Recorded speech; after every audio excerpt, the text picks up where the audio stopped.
Export import business शुरू करने के टाइम पर सबसे पहला सवाल ये आता है सभी के सामने कि वो शुरुआत कहाँ से करें। तो दोस्तों आज हम बात करेंगे बहुत ही इम्पोर्टेंट टॉपिक पर, और वो टॉपिक है प्रोडक्ट सोर्सिंग।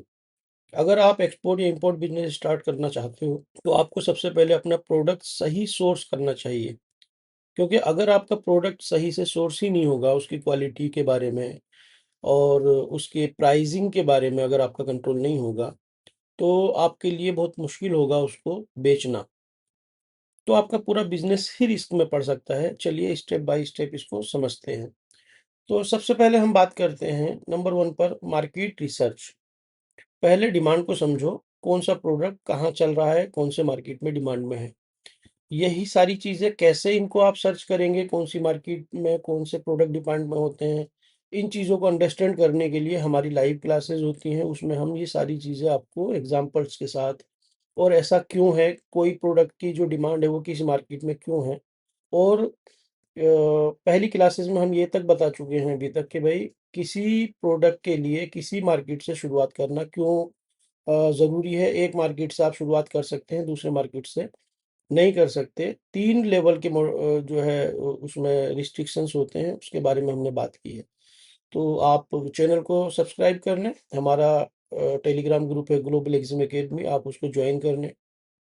वहाँ से आपको ये सारे वीडियोस के नोटिफिकेशन और आपको क्वेश्चन आंसर पूछने का मौका मिलता रहता है। तो सबसे पहला मसला ही ये है कि मार्केट को समझना है, मार्केट में कौन से प्रोडक्ट की डिमांड है उसको समझना है। उसके लिए आप क्या कर सकते हैं कि मैं बोलता हूँ हमेशा कि विंडो शॉपिंग आप कर सकते हैं, अमेज़न बेस्ट सेलर्स प्रोडक्ट देख सकते हैं, बी2बी पोर्टल्स पे जाकर के आप देख सकते हैं कि कौन सी कंट्री में क्या चीज़ें बिक रही हैं। वहाँ के वेबसाइट, वहाँ के जो रिटेल स्टोर्स हैं उनको देखकर आपको अंदाज़ा लग जाता है कि किस तरह का टेस्ट है, क्या चीज़ें वहाँ पर बिक रही हैं। कंपटीटर जो हैं, जिस लाइन में आप एंटर करना चाहते हैं, जो भी आपकी प्रोडक्ट लाइन है, उसके जो ऑलरेडी काम करने वाले लोग हैं, उनके बारे में आप देख सकते हैं। उनके बारे में आप कैसे देखेंगे? उनकी वेबसाइट्स देख सकते हैं, ठीक है? और एक और बहुत अच्छा तरीका ये है कि जब फेयर लगे इंडिया में, तो आप अपनी प्रोडक्ट लाइन के फेयर को विजिट कीजिए। वहाँ जाकर के आपको पूरा अंदाज़ा लगता है, देखने को मिलता है कि वाक़ई आपकी इंडस्ट्री में लोग किस-किस लाइन में, किस-किस तरह की चीज़ें, किस तरह के लेटेस्ट प्रोडक्ट जो है डिस्प्ले कर रहे हैं आने वाले बायर्स के लिए। सो हमारा जो फ़ोकस रहना चाहिए वो होना चाहिए डिमांड प्लस प्रॉफ़िट मार्जिन। अगर हम टेक्सटाइल एक्सपोर्ट करना चाहते हैं तो देखना पड़ेगा कि किस कंट्री में कुशन कवर ज़्यादा डिमांड में है, और वहाँ पे हमें प्रॉफ़िट मिल भी सकता है, नहीं मिल सकता। फॉर एग्ज़ाम्पल अगर मैं बात करूँ, अफ्रीका में अगर आप सेल करेंगे तो उतना मार्जिन आपको नहीं मिलेगा जितना यूएस में, क्योंकि वहाँ के लोग ज़्यादा पैसा खर्च करते हैं, इकोनॉमी स्ट्रॉन्ग है। तो ये सारे फैक्टर्स काम करते हैं इन सारी चीज़ों में, और ये सारे के सारे फैक्टर्स और बहुत सारी चीज़ें जो एक्सपोर्ट से रिलेटेड आपको सीखने को मिलेंगी, वो हमारे चैनल पर वीडियोज़ के ज़रिए से और लाइव के ज़रिए से आपको मिलती रहेंगी। वो फ्री है टोटली, आप आराम से जॉइन कर सकते हैं। फिर दूसरा स्टेप है कि एक दफ़ा अगर आपको अंदाज़ा लग जाए कि कौन से प्रोडक्ट को आपको लेकर के चलना है, कौन से प्रोडक्ट में आपको आगे जो है व्यापार करना है, अंदाज़ा अगर कौन से प्रोडक्ट लेटेस्ट चल रहे हैं, अब आ जाता है मसला कि आप एक सप्लायर की लिस्ट बनाओ। वो सप्लायर की लिस्ट आप इंडिया मार्ट जैसे, ट्रेड इंडिया जैसे और अलग अलग जो पोर्टल्स हैं बी टू बी इंडिया के अंदर, उनमें से जा करके बना सकते हैं। और उसके बाद लोकल इंडस्ट्री क्लस्टर विजिट करो, जैसे मुरादाबाद में ब्रास वगैरह का काम होता है ना, भागलपुर में अपना फैब्रिक से रिलेटेड काम होता है। तो ऐसे करके आपको बहुत सारे क्लस्टर हैं इंडिया में, आप अगर सर्च करेंगे गूगल पे तो मिल जाएगा। वहाँ आपको विजिट करना चाहिए, वहाँ पे मार्केट्स होते हैं, मैन्युफैक्चरर्स होते हैं, उन लोगों को भी आप अपनी डिमांड लेकर के विजिट कर सकते हैं, बात कर सकते हैं उनसे। और उससे आसान ये है कि आप इंस्टाग्राम या इंडिया मार्ट वगैरह से आप लोगों से बात करना शुरू कर सकते हैं। जब आपके हाथ में डिमांड है और कोई फेयर होता है तो आप जाकर के, लोकल फेयर भी काफ़ी लगते हैं, वहाँ जाकर के भी लोगों से आप कनेक्ट करना शुरू कर सकते हैं कि भाई ये प्रोडक्ट हमें चाहिए, इसके बारे में जो है डिटेल भी देंगे, वो आपको प्राइस भी देंगे, आपको अंदाज़ा लग जाएगा। तो आप कर सकते हो कि 10 से 15 लोगों की एक लिस्ट बनाओ, है ना? और उसमें जो है उनसे कोटेशंस माँगो, जिससे कि आपको कंपेयर करने में आसान रहे और प्राइसिंग आप बेटर से बेटर ले सकें। उसके बाद आता है एक बहुत इम्पोर्टेंट पॉइंट है, वो है सप्लायर वेरिफिकेशन। तो ये देखना है आपको कि क्या उनके पास जो है वो आरसीएमसी है, अगर आप इंपोर्ट कर रहे हैं तो, है ना? या आईसी है या एक्सपोर्ट लाइसेंस वगैरह है, लेकिन आपको तो डोमेस्टिक में चूँकि सोर्स करना है, और एक्सपोर्ट करना है, तो उस केस में आपको उनके जो है जीएसटी रजिस्ट्रेशन और जो भी उनके कंप्लायंस हो सकते हैं, वो जो है आप जैसे क्वालिटी के लिए ISO, okay tax, organic certificate वगैरह, अगर आपके प्रोडक्ट लाइन में वो अप्लाई होते हैं तो वो आप देख सकते हैं। ये देख सकते हैं कि कितन कब से रजिस्टर्ड है कंपनी, कितने दिन से ये लोग मार्केट में काम कर रहे हैं, तो ये इंपॉर्टेंट फैक्टर हो जाते हैं। इनको देखते हुए आप जो है कस्टमर से सप्लायर से सॉरी ट्रस्ट बिल्ड कर सकते हैं। उनके पास्ट के जो बायर हैं गूगल पर उनके रिव्यू ज़रूर जा करके देखें, क्योंकि कितनी दफ़ा क्या होता है अगर किसी के साथ उन्होंने गलत किया है तो लोग गूगल रिव्यू के ज़रिए से वहाँ पर डाल देते हैं, जिससे कि नए लोग उनके चक्कर में ना फंसें और परेशान ना हों। और दूसरी बात ये है कि कम से कम उनका सेटअप ज़रूर विज़िट करें, कोई भी एडवांस देने से पहले या ऑर्डर देने से पहले। फेक सप्लायर से बचना बहुत ज़रूरी है, इसलिए कभी-कभी एडवांस पेमेंट विदाउट वेरिफिकेशन नहीं करना चाहिए। फोर्थ स्टेप पर हम बात करते हैं इसी के आगे के सैंपल मंगाओ। सबसे पहले है ना, बल्क डील फाइनलाइज करने से पहले सैंपल ज़रूर टेस्ट करो, क्वालिटी चेक करो, सारी चीज़ें, और उसी पर जो है अप्रूवल दो। और सप्लायर को बोलो कि भाई अपने पास भी रखो आप सेम सैंपल, और हमारे पास भी रहेगा। और वही उसी की ही एक सैंपल मान लीजिए अपने बायर को भी भेजो। वो 4 पीस बनाओ कम से कम, 2 अपने पास रखो, 1 सप्लायर के पास रहे, 1 बायर को भेजो। जिससे कि जो है कई अगर प्रोडक्शन में कोई दिक्कत आती है, कुछ आती है, तो आप लोग उसमें जो है परेशानी ना हो, उलझन ना हो। ठीक है? ये हो सके कि हाँ, भई ये, और हो सके तो सप्लायर को जो सैंपल है उस पे अप्रूवल साइन करके दो। चाहे पीस खराब हो जाए कोई बात नहीं, लेकिन इस तरीके से हो कि वो उसको जो है किसी दूसरे पे ट्रांसफ़र ना कर सके और उस पे साइन करके दो, जिससे कि कल को प्रोडक्शन आप सैंपल से मैच कर सको। सैंपल का जो हमें यूज़ करना है वो क्वालिटी चेक के लिए, पैकेजिंग समझने के लिए, है ना? पैकेजिंग मान लीजिए कस्टमर कहता है कि मुझे ये पैकेजिंग चाहिए, तो जब सैंपल हाथ में होगा तभी तो हम पैकेजिंग की तैयारी कर पाएँगे। कितने बड़े बॉक्स में आएगा, क्या होगा, कैसे होगा? सैंपल ही नहीं होगा तो हम हमारा उसमें एक बहुत बड़ा नुकसान ये होता है कि प्रोडक्शन हाथ में आ गई और अभी तक हमारे जो है पैकेजिंग ही फाइनल नहीं हुई है। तो उसके लिए भी सैंपल बहुत ज़रूरी होता है।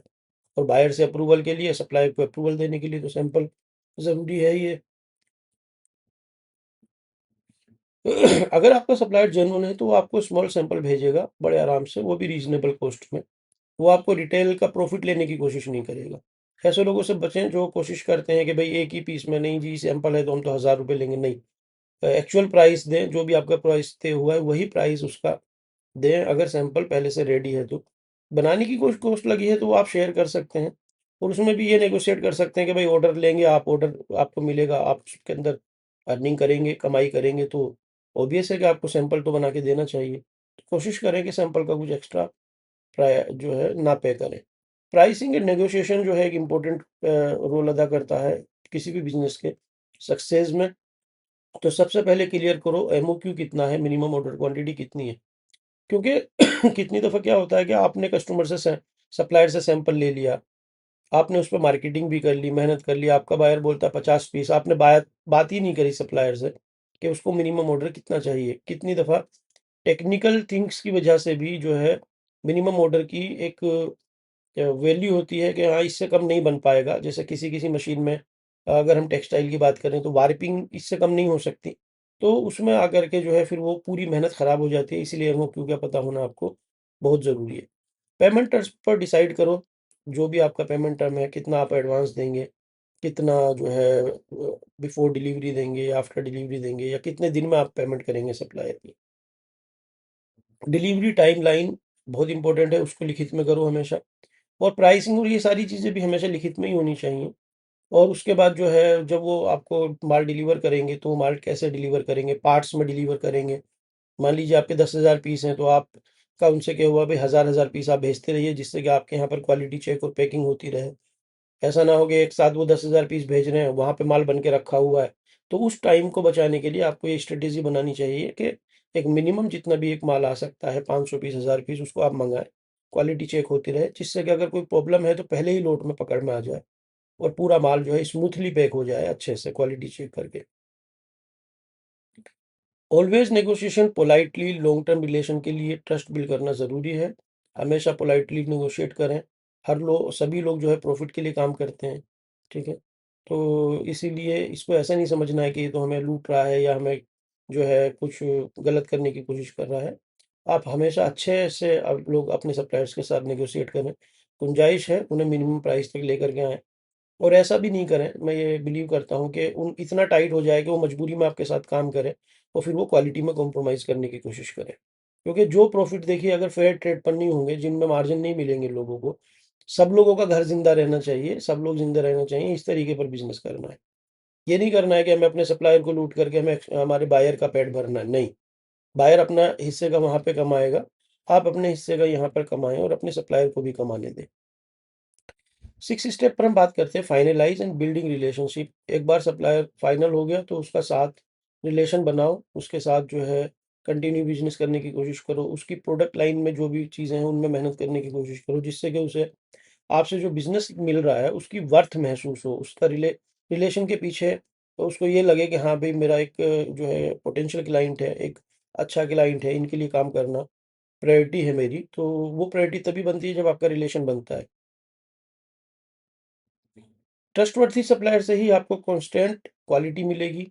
उन्हीं लोगों के साथ आप जो है ज़िंदा रहेंगे, क्योंकि अगर आप मर्चेंट एक्सपोर्टर हैं, तो सप्लायर आपकी बैकबोन है। सप्लायर की फैसिलिटी आप ऐसा समझ सकते हैं, अगर आपने अच्छे से उसका पोटेंशियल यूज़ किया तो सप्लायर की फैसिलिटी आपकी फैसिलिटी की तरह काम करती हैं। मल्टीपल सप्लायर बैकअप में रखो ताकि रिस्क कम रहे। लेकिन कोशिश ये करो कि एक सप्लायर का जो सैंपल पास हुआ है, पहले से चीज़ें क्लियर करके चलो। लेकिन बाद में अगर कोई पर्सन आपको ये कहता है कि मैं आपको ₹5 कम दे दूँगा, बिज़नेस ट्रांसफ़र करने की कोशिश मत करो। फेयर बिज़नेस करो हमेशा। मैं इस बात पर बहुत हमारी कंपनी के अंदर भी मैं इन बातों को हमेशा समझाता हूँ और हम लोग इस पॉलिसी पर स्ट्रिक्टली अमल करते हैं कि हम अपने सप्लायर को 10 दफ़ा बोलेंगे कि भाई रेट कम कर या व्हाटएवर जो भी है, अगर ज़्यादा लगेगा तो। लेकिन हम उसका बिज़नेस किसी और को नहीं देते हैं और ऐसे ही आपको भी करना चाहिए, क्योंकि जब आप इन पॉलिसीज़ पर काम करेंगे तो आपकी तरक्की के रास्ते ज़्यादा आसान होंगे और मजबूत बिज़नेस आप आगे कर पाएँगे। तो दोस्तों, ये कुछ प्रोडक्ट सोर्सिंग के स्टेप बाय स्टेप मैंने आपको गाइड किया। अगर आप इन स्टेप्स को फ़ॉलो करोगे तो आप अपने बिज़नेस के लिए बेस्ट प्रोडक्ट, सही सप्लायर सोर्स कर पाओगे। बिना किसी रिस्क के अगर आपको ये वीडियो पसंद आई है तो लाइक करें, सब्सक्राइब करें ज़रूर और हमारा जो टेलीग्राम ग्रुप है ग्लोबल एक्जिम अकेडमी, उसको आप जॉइन कर लें। किस प्रोडक्ट की सोर्सिंग आप करना चाहते हो, उस प्रोडक्ट पर स्पेसिफिक वीडियो बनाकर मैं आपके लिए ला सकता हूँ। कमेंट में प्रोडक्ट का नाम लिखें। इस वीडियो में आपको क्या सीखने को मिला, ये मुझे कमेंट करके ज़रूर बताएँ। आपकी फीडबैक से हम इम्प्रूव कर पाते हैं, हमें और बेहतर करने का मौका मिलता है, हम सीखते हैं। आप ही लोगों के फीडबैक से हमें पता चलता है कि हमें क्या और करना चाहिए। Thank you very much.